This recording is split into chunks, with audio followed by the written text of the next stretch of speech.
Baik, Assalamualaikum warahmatullahi wabarakatuh. Perkenankan, di sini saya Nindi Vidayanti, mahasiswa Universitas Trunojoyo Madura, kelas PGSDB PPG Calon Guru. Adapun saya membuat video kampanye praktik baik ini untuk melengkapi salah satu tugas ujian akhir semester 2 dari mata kuliah Perspektif Sosiokultural dalam Pendidikan Indonesia yang diampu oleh dosen Ibu Isna Ida Mardiana. Langsung saja kita ke pembahasannya. Kampanye praktik baik ini berjudul Penerapan Scaffolding pada ZVD dalam Pembelajaran Bahasa Indonesia, materi iklan di kelas 5 SDIT Ulil Albab Bangkalan. Baik, kita lanjutkan ke pembahasan intervensi terkait penerapan scaffolding pada zona ZPD. Scaffolding merupakan suatu proses pemberian bantuan kepada siswa untuk membantu mereka mencapai tujuan pembelajaran. Bantuan ini diberikan secara terstruktur, dimulai dari pendampingan yang intens hingga secara bertahap mendorong siswa untuk lebih aktif dan mandiri dalam proses belajar.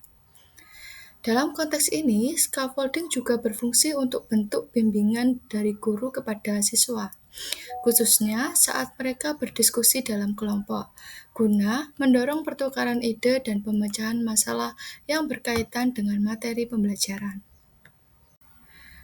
Melalui penerapan scaffolding pada awal tahap pembelajaran, peserta didik akan menerima bantuan secara bertahap. Seiring berjalannya waktu, dukungan akan dikurangi secara perlahan sambil memberikan tanggung jawab lebih kepada peserta didik. Tujuannya adalah agar siswa mampu mencapai kemandirian dalam menyelesaikan tugas yang diberikan. ZPD merupakan konsep yang diperkenankan oleh psikolog asal Rusia, Vygotsky. Konsep ini menggambarkan rentan perbedaan antara kemampuan individu dalam menyelesaikan tugas secara mandiri dan kemampuan yang dapat dicapai dengan bantuan dari pihak lain, baik dari guru, teman sebaya, maupun orang dewasa. Secara sederhana, ZPD merupakan area di mana seseorang membutuhkan bantuan ataupun dukungan untuk memecahkan masalah atau mempelajari keterampilan baru yang belum mampu mereka kuasai secara mandiri. Namun dapat diselesaikan dengan bimbingan. Dalam konteks pendidikan, pemahaman terhadap ZPD memungkinkan pendidik untuk memberikan dukungan yang tepat, sehingga siswa dapat mengembangkan potensinya secara optimal dan mencapai perkembangan yang lebih baik. Nah, penerapan scaffolding pada ZPD ini saya lakukan di kelas 5 SDIT Ulil Albab Bangkalan, tempat saya PPL. Dengan mata pelajaran Bahasa Indonesia, materinya bab iklan. Adapun saya menggunakan model pembelajarannya yaitu Discovery Learning dengan pendekatan TARL atau Teaching at the Right Level. Adapun langkah-langkah pembelajaran dalam kegiatan ini yakni yang pertama pemberian rangsangan atau stimulasi, kemudian pertanyaan atau identifikasi masalah atau problem statement, yang ketiga yakni mengumpulkan data atau data collection, yang keempat yakni mengolah data, yang kelima yakni pembuktian atau verifikasi, dan yang terakhir kesimpulan atau penutup. Nah, aktivitas dalam pembelajaran pada penerapan scaffolding ini terbagi menjadi 5 bentuk ya. Yang pertama yakni orientasi masalah, menggunakan pertanyaan pemantik dari gambar iklan sebagai stimulus awal untuk membantu minat dan mengaktifkan pengetahuan awal siswa tentang iklan. Contohnya, saya memberi pertanyaan seperti, apa yang kamu lihat dari gambar di atas? Saya menunjukkan gambar iklan. Kemudian, dapatkah kamu memberikan penjelasan terkait dengan gambar tersebut? Kemudian, tahap selanjutnya yakni pemodelan dan pendampingan. Guru memberikan contoh-contoh iklan, baik dari buku maupun gambar, menjelaskan unsur-unsur iklan secara terstruktur sebelum siswa membuat iklan sendiri. Nah, pengelompokan berdasarkan gaya belajar, baik berupa visual, auditorik, maupun kinestetik, serta tingkat kemampuan belajar, baik rendah, sedang, maupun mahir. Kemudian tahap yang selanjutnya yakni pada kegiatan berbasis kolaborasi. Ini terjadi pada siswa bekerja dalam berkelompok secara homogen berdasarkan kemampuan, sehingga guru bisa memberikan bantuan yang tepat sesuai dengan kebutuhan. Setiap kelompok mengerjakan LKPD yang telah disesuaikan dan mendiskusikan materi secara aktif. Aktivitas scaffolding selanjutnya, tahap keempat, yakni refleksi dan umpan balik, yakni pada tahap presentasi hasil kerja kelompok, baik gambar iklan, presentasi iklan, atau peragaan. Guru serta siswa lainnya memberikan umpan balik positif dan membangun. Nah, refleksi ini dilakukan dengan menuliskan kesan, pesan, maupun pemahaman terhadap pembelajaran pada hari itu. Yang terakhir yakni evaluasi atau penarikan bantuan. Kegiatan LKPD individu yang menyesuaikan dengan level kemampuan atau teaching at the right level, guru mengulangi bantuan secara bertahap dan memfasilitasi siswa untuk mengerjakan secara mandiri. Selanjutnya, efektivitas strategi scaffolding yang telah saya terapkan di kelas tersebut, yakni yang pertama, strategi scaffolding pada modul ini sangat efektif karena memperhatikan perbedaan kemampuan belajar siswa.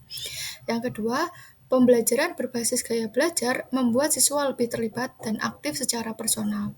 Kegiatan kolaboratif dan diskusi membantu membentuk keterampilan sosial, komunikasi, serta meningkatkan kepercayaan diri siswa. Yang keempat, penyajian materi menggunakan pendekatan aural dan visual, serta penguatan melalui peragaan kinestetik membuat pemahaman lebih mendalam dan menyenangkan. Yang terakhir, secara keseluruhan, pendekatan scaffolding yang dirancang memberikan dukungan bertahap yang tepat, hingga siswa mencapai kemandirian belajar, sesuai dengan prinsip dasar Teaching at the Right Level atau TARL. Nah, kemudian kesimpulan dan refleksi. Scaffolding dalam modul ajar ini diterapkan secara struktur dan efektif melalui tahapan pembelajaran yang dimulai dari pemberian stimulus hingga ke penguatan kemandirian siswa. Modul ini berhasil menunjukkan implementasi prinsip scaffolding dengan baik dengan menyediakan bantuan yang disesuaikan terhadap kebutuhan siswa berdasarkan tingkat kemampuan serta gaya belajar mereka. Pendekatan bertahap mulai dari pertanyaan pemantik, pemberian contoh konkret, kerja kelompok, hingga evaluasi individu menunjukkan proses dukungan yang secara bertahap dikurangi seiring berkembangnya kemampuan siswa. Selain itu, kehadiran refleksi, umpan balik, serta integrasi nilai-nilai karakter dalam pembelajaran menjadikan strategi scaffolding tidak hanya memperkuat aspek kognitif, tetapi juga membentuk aspek afektif dan sosial siswa. Dengan demikian, modul ini tidak hanya berhasil menyampaikan materi ajar dengan baik, tetapi juga mendorong siswa belajar lebih aktif dan mandiri.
Baik, demikianlah pemaparan materi tentang scaffolding pada ZPD. Terima kasih atas segala perhatiannya dan mohon maaf kurang lebihnya. Wassalamualaikum warahmatullahi wabarakatuh.